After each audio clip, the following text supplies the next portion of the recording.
In this lecture, I would like to consider 555 timer in monostable mode.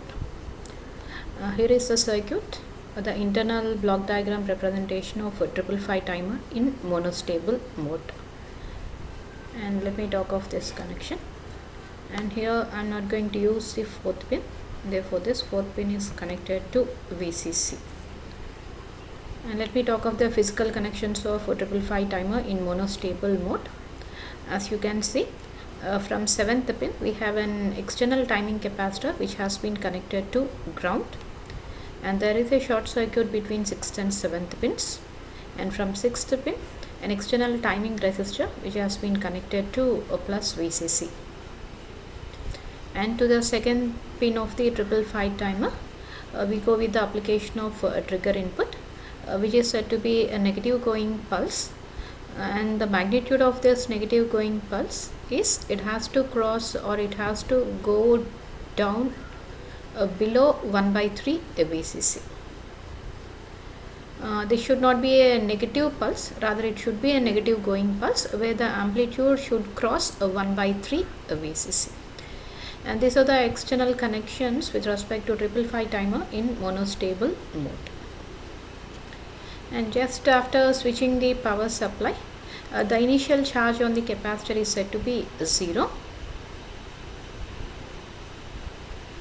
Here 0, and the same 0 is going to be seen here at the non-inverting terminal of the upper comparator. Therefore this is going to be at 0, and this is going to be the inverting terminal of the upper comparator is at 2/3 VCC. Therefore the upper comparator output is said to be minus VSAT, which is going to be taken as logic 0. And before the application of the trigger input, at the second pin we have already gone with the application of a high magnitude which is said to be greater than 1/3 VCC. Therefore here we have greater than 1/3 VCC, and here it is said to be 1/3 VCC. Therefore the inverting terminal potential is greater than the non-inverting terminal potential. Therefore the output of the lower comparator is minus VSAT, which is going to be considered as logic 0. Therefore S equal to 0 and R equal to 0, and therefore it's going to be a previous state. Therefore initially if we have gone with the reset condition, therefore this is going to be 1 and this is going to be a 0. Because of this logic 1, this discharge transistor will be non-condition. Therefore the capacitor will have a discharging a path to ground, and the circuit is going to remain in this state forever. That's why this is going to have one stable state, and in this stable state the output of the 555 timer is said to be 0. Therefore this output is not going to be of any use. Therefore to have a useful representation of this 555 timer in monostable mode, we are supposed to change the state of the monostable multi-vibrator by applying a trigger input. Therefore let me at t equal to some t1 time instead, if I have gone with the application of trigger input which is said to be a negative going pulse and which is going to cross or go below 1/3 VCC. Fine. Therefore here the potential is going to be less than 1/3 VCC, and at the non-inverting terminal it's going to be 1/3 VCC. Therefore the output of the lower comparator goes to plus VSAT, which is going to indicate logic 1. And here S equal to 1 and here R equal to 0, which is going to be set condition for the control flip-flop. Therefore Q is 1 and Q bar is 0. The same 0 is applied here. This 0 is going to discharge switch off this transistor. Therefore it's going to be open circuit here, and the same 0 is going to provide a logic high output, logic 1. And here there is an open circuit, therefore capacitor doesn't find any discharging path to ground. Therefore the other path to which the capacitor is connected is through this R and to VCC. Therefore capacitor tries to charge towards this plus VCC through this resistance R. Therefore capacitor is going to continuously charge towards VCC, Now let me talk of this trigger input. After short duration, this is said to be of very short duration, this trigger input is going to again move to high level.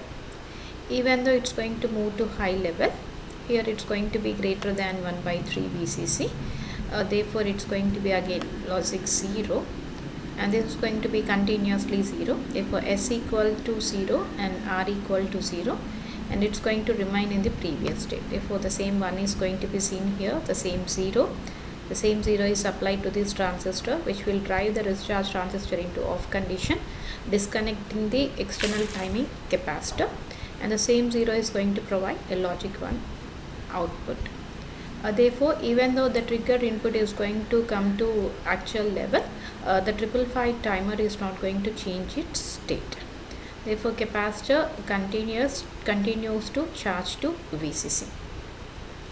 Therefore, as the capacitor charges, if it is going to be, this capacitor potential is going to be seen at this 6th terminal of the 555 timer. Therefore, continuously the 6th terminal potential is going to be monitored by upper comparator. At the inverting terminal, already it has a potential of 2 by 3 VCC. Therefore, the output is going to remain, the output of the upper comparator is going to remain in minus Vsat until the capacitor charge is going to be greater than 2 by 3 VCC. Therefore, if the capacitor charge is less than 2 by 3 VCC, the upper comparator output is going to be minus Vsat. Therefore, the same condition is going to continue. If the capacitor charges to 2 by 3 VCC, therefore here the potential is going to be slightly greater than 2 by 3 VCC, which will drive the upper comparator to plus Vsat, which is going to be indicated as logic 1. Therefore, here there won't be any change. Why? Because here we'll be having minus Vsat and here we have plus Vsat. Therefore, here the condition is S equal to 0 and R equal to 1, which indicates the reset condition. Therefore, the Q output is going to be 0 and the Q bar is going to be 1, and this 1 is applied here, which will drive this discharge transistor into on condition, so that the capacitor is going to have a discharge path to ground, and the same logic 1 is going to be seen as the logic 0 at the output. And that's how we are going to have pulse output of the monostable multivibrator. And here the capacitor is going to discharge through this discharge transistor, that is through the on resistance of the on transistor. Therefore, the on resistance of the transistor is said to be very less in value. Therefore, the capacitor is going to discharge instantaneously.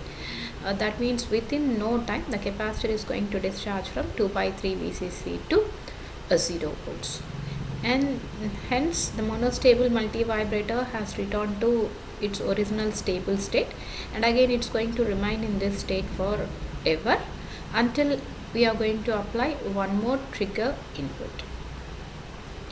As you can identify here, the circuit has one stable state, and whenever you are going to trigger, the circuit is going to remain in the next state until the capacitor is charged from 0 to 2 by 3 VCC. And after charging to 2 by 3 VCC, without any trigger input, the circuit by itself is going to move back to its original stable state. Therefore, this circuit has got one stable state and the other state is said to be non-stable state, unstable state. As it has got one stable state, you can call this as multi-vibrator. And that is also monostable. Why? Because this has got single stable state. And the output that is generated from monostable multivibrator is a pulse. It's of width T or a TP. Therefore, whenever you are going to drive a circuit from its stable state to another state, definitely there is a chance of getting some useful voltages at the output of monostable multivibrator. If the circuit is said to be in stable state, the output is going to continuously remain in 0 level. But whenever you are going to trigger or whenever you are going to compel this circuit to make a move to another state, the output is generated is a pulse, and this pulse can be used to trigger any other circuit. And this is the operation of 555 timer as monostable multivibrator. And this is the pin diagram representation of monostable multi-vibrator, and the first pin has been grounded and the fifth pin has been connected to grounded through a 0.1 microfarad capacitor, and at the second input we are applying trigger input, and 8th pin is VCC. As we are not using fourth pin, we are going to connect that to a VCC, and from 8th pin we have a resistor to 6th pin, and from 6 and 7 are shorted, and from 7th pin we have an external timing capacitor to ground. Now let me talk of this reset condition. Suppose think that let T be the duration of the pulse that is generated from monostable multi-vibrator. Therefore, until the time T is lapsed, the output of the timer is not going to come to lower level. Now, without the T value, if you are interested in making the output of the monostable multi-vibrator to 0, we can take use of this reset pin. Therefore, in order to bring the output to low level irrespective of this T, simply you can apply 0 at this reset pin. That means disconnecting this 4th pin to 8th pin, and simply if you are going to provide 0, this transistor, as this is said to be PNP transistor, this comes into on condition. As is going to be non condition, here a V reference potential is there, and this V reference is going to be seen here. Nothing but a logic 1, which is going to drive the output to low level, and again this one is going to switch on this transistor, providing a discharging path for this capacitor. Therefore, without the completion of T, if we are interested in making the output of the 555 timer to be 0, you can simply apply low level to the 4th pin of the 555 timer. And you can observe the waveforms here. This is the second pin waveform, that is trigger input. Initially this is at high level, and whenever we are interested in generating a pulse, there you are going to apply a negative going pulse, and this pulse has to go below 1/3 VCC. Now try to observe this one. Before this trigger input, the capacitor charge is said to be 0, and after triggering, the capacitor charges. And whenever the capacitor is charging, the output is going to move to high level, and the capacitor can charge up to 2/3 VCC. Then the output is going to come to low level, and here check this one, the capacitor is going to instantaneously discharge. It doesn't take much time to reach from 2/3 VCC to 0 level. And without the completion of this T, even if you are going to trigger a second time also, the upper comparator and lower comparator levels are not going to be changed. Therefore, the flip-flop is going to maintain in its previous state. Therefore, the output is not going to be changed. It's going to remain in this high state. That you can observe here. Without the completion of this T, even if you are going to trigger the multi-vibrator second time also, this is not going to provide any change in the output. Now, let me talk of this D and E waveforms. And without the completion of T, if you are interested in making the output of the monostable multi-vibrator to 0, then you can go for the usage of this 4th pin. Therefore, the instant at which we are interested in making the output of the 555 timer to 0, at that particular time instant, apply a low level at the 4th pin, or disconnect the 4th pin from 8th pin and connect that to a lower level. And the time at which you are going to do that one, instantaneously the output of the timer is going to move to 0 level. And that's all about the waveforms of the monostable multi-vibrator. Now let me talk of the width of the pulse that is generated from monostable multi-vibrator.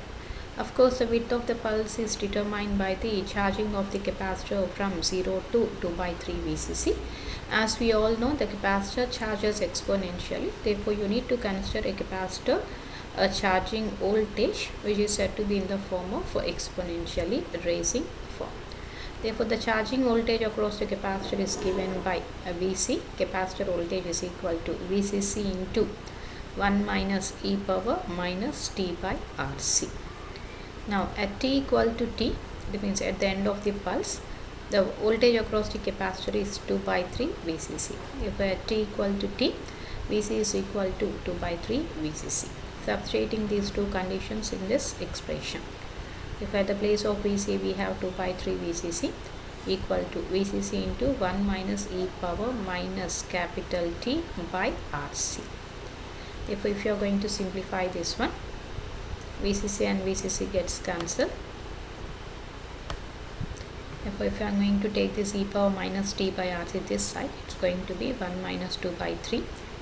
If it's going to be 1 by 3, and we are interested in deriving this t, and this is in exponential form. If in order to get normal form, we are supposed to apply logarithm. If we are applying natural logarithm, we are going to get minus t by RC is equal to ln of 1 by 3.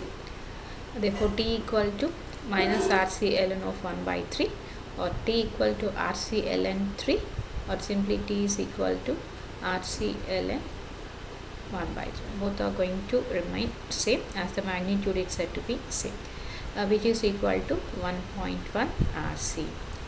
Therefore, the width of the pulse depends on R and C.